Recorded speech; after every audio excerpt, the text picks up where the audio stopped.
In today's episode, IT is a thankless job until it isn't. We urgently need you to restore this file. French fried laptop / docking station, the sad tale of Mr. Bunny Slippers. Did you even try? Before we get started, make sure to subscribe so you will never miss a video. So let's get started. IT is a thankless job until it isn't. Since there was a post detailing sweet experiences with users appreciating work done, I felt I should add to that simply because we really don't see enough of it. As I've said before, I work for a fairly large school district as AL1 campus tech. Because of how large our district is, somewhere around high teens in campuses, swiftly growing, we don't have enough techs at the moment to give everyone a single campus. The high schools and middle schools have enough problems on their own that they require a single dedicated tech on campus every day.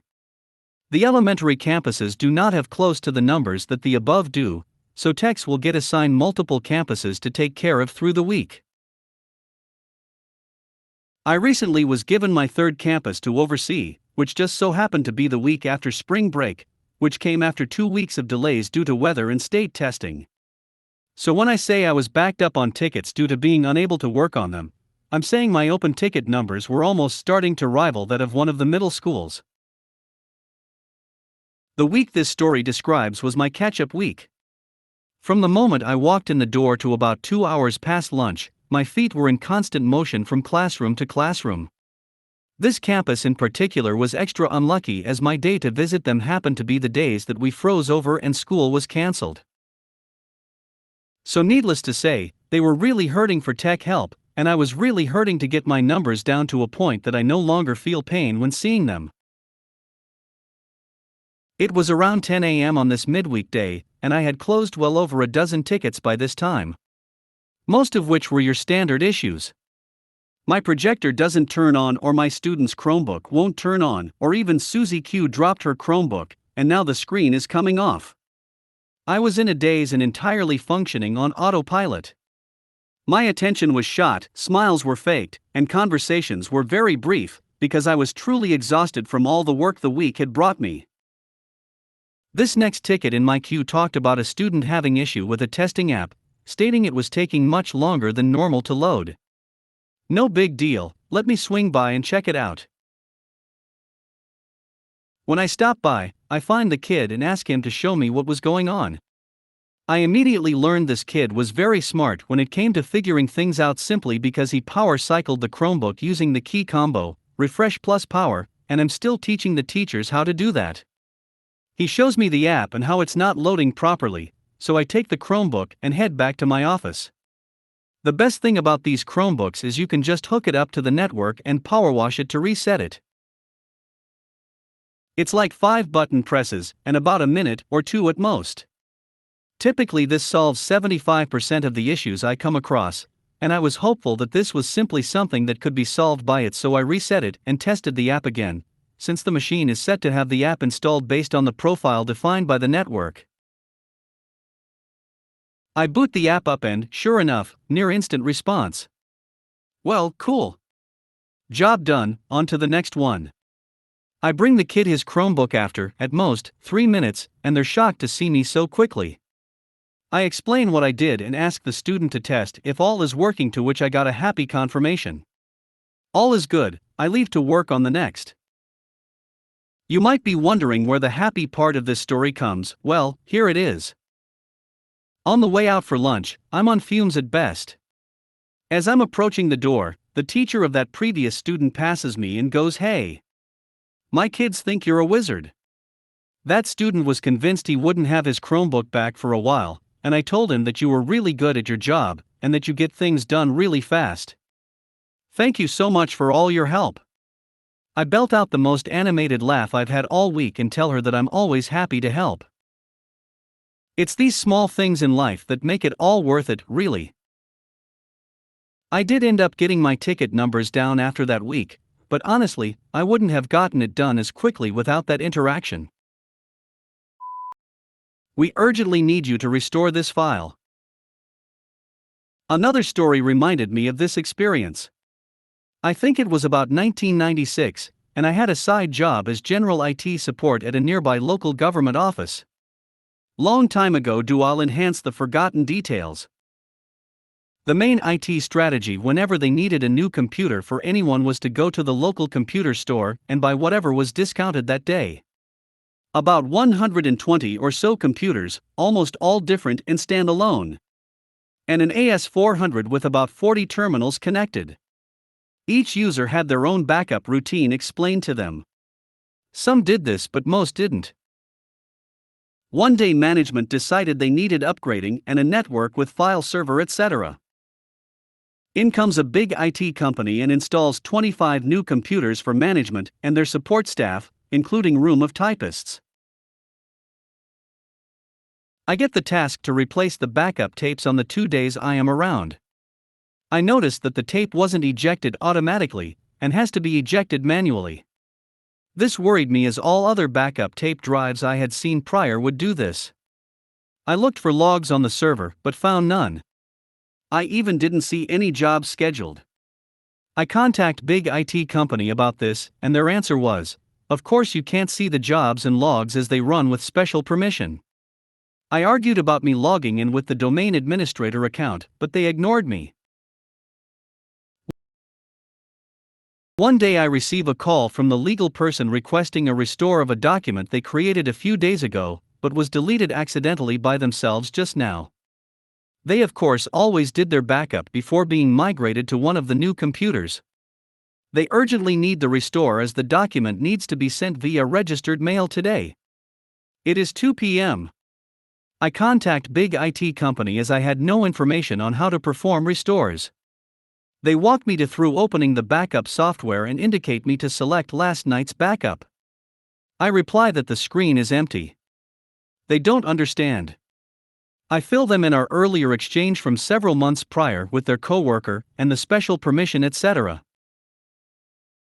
You get it, I was right all along. They still ask me to manually index the last tape but dice. I walk over to the legal person. It is now an hour later, and they have phoned me twice already and explained that we don't have a backup because it was never implemented. They exclaim that this can't be true and that we will face legal implications if we don't restore the file. We go back and forth a bit until they say the magic words, if we don't have this letter at the receiving end by end of day tomorrow, we have a huge problem. They are pointing at a piece of paper on their desk. One sheet. A printed version of the document. 2 paragraphs of text with 1 handwritten correction. It takes them less than 5 minutes to retype it, all the time arguing that there should have been a backup. French fried laptop / docking station, the sad tale of Mr. Bunny Slippers. I was working late last night, doing the Friday night help desk shift. Normally it's slow as molasses as 99% of people go home. We didn't have any Friday issues spilling over, so I ordered a small pizza and broke out my tablet to watch TV. My computer dings. I got a tech support ticket from the head of the TPS department, Mr. Bunny Slippers. Laptop won't dock. I think I broke something. Now 99% of the time I think I broke something equals I just broke something. And this specific ticket means I'm not even going to bother trying to remote in. I get to his office, and there's a grown man in bunny slippers and PJs sitting at his computer, and the entire room smells like fast food. Checkers specifically, and his laptop is next to the docking station. I flip it over, and there's a French fry squished to the docking station. Sir, I think I can get this straightened out. I'll be right back with the right tools. I go back down to the Batcave and get the contact cleaner, scrub brush, paper towels, etc. and come back. 5 minutes of cleaning and I have Mr. Bunny Slippers' laptop into the docking station, and behold, it powers up and his peripherals connect. I'm sorry, Mr. Bunny Slippers tells me. At least you didn't try to wash it out in the sink yourself, I tell him. Yeah, I figured that I could just make it worse like my marriage, he tells me. I look around the room and there's pillows / blankets on his couch. You okay, sir? I ask. Yeah, I had another question. Where is this computer's CD drive? He asks. I do a quick check and his laptop doesn't have an optical drive. Do you need one to access some data? Nah. Just brought these movies in from home, he replies. He reaches under his desk and pulls out a stack of DVDs. They are all retail discs, so I figure they should be safe. Sir, can you put in a ticket to request a USB DVD drive to review training materials for me? I ask him. He goes to his desk and writes a note. A UBS DVD drive to review training materials, he asks as he's scribbling. Close enough, sir, I tell him. I watch him start another ticket, and I go down to the Batcave. Ticket number 2 is in by the time I get there, and I pull a USB Blu-ray/DVD drive off the shelf, and take it up to Mr. Bunny Slippers to get it set up for him. I also toss in a movie to check it for him. The audio sucks pretty bad on the laptop. Sir, can you put in one more request for better speakers and I get you fixed up good? I ask him. Oh. Yeah, I can do that. What do I put in? He asks. Better speakers to go with the DVD drive, I explain. Okay, he tells me. I go down and pull the best speakers we have for him and come back and get them set up. This should put you in good shape, I tell him. How long can I keep the drive and speakers? He asks. I issued them to you seeing as how the head of your department says you need them for reviewing training materials, I explain. Oh. Well, thank you, he tells me. I go back down to the Batcave and count my lucky blessings that I'm not sleeping in my office in Stupid Industries. Did you even try? Technician for a casino. I got called because a slot machine door just would not open for them. Now usually it just need a more assertive touch to get the door open or shut. Maybe they need to lift it a certain way, so I don't mind helping for people who don't know the machines well. I get there and the key is already in, and what do you know? It's not opening for me. All my tricks don't work. I decide that maybe her key might be damaged, or it's the lock, so to be sure I try my key, and it comes to my attention that they never turn the key in the lock. Door opens. That's it, that's all. They didn't turn the key and the door wouldn't open, so they decided it must be the machine at fault, and that I need to do something about it.